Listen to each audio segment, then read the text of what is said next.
Oya wanangu baharia mnasema bichi nini. Aya, msikilizeni mwanangu Pombe Boy huyu, si mnamwona waka changanyikiwa na akili zake, ana maskani sui nini, kaje hapo anaongea bwana sui mabaharia hapa Port Elizabeth ukifa sui nini na nini. Asa mwana Alberto sijui Roberto kuna kitu kishamkuta huko, afu huyo mbongo huyo aliyemrekodi klipu. Hebu kwanza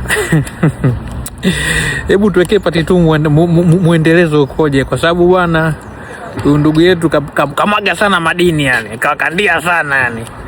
Alafu huyo unamwona kabisa yani kapigika. Alafu hiyo wamekuja wamemzengua ujue. Kwa hiyo ina maana hapo kuna mtu kadedi afu watu hawajali wamekaa kimya yani. Huyo ndugu yetu Alberto huyo. Bwana Pombe, hebu malizia story. Hebu sikilizeni kwanza. Oya, sikieni bwana Masela bwana kumamake. Mimi Pombe Boy hapa naongea kigazako hapa kimompeni kweli.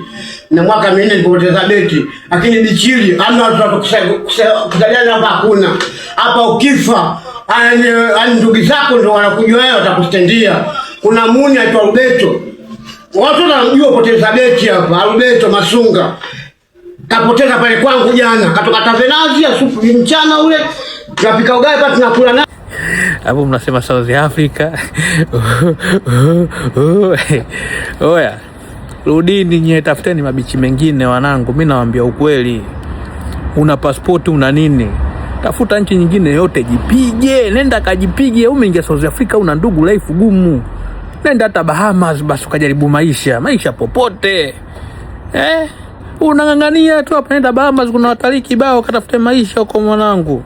Unangangania hapo bichi gumu hilo. Msikilizeni baharia afu mniambie. Mimi nimeishia hapo mwanangu, na wachia na baharia Pombe.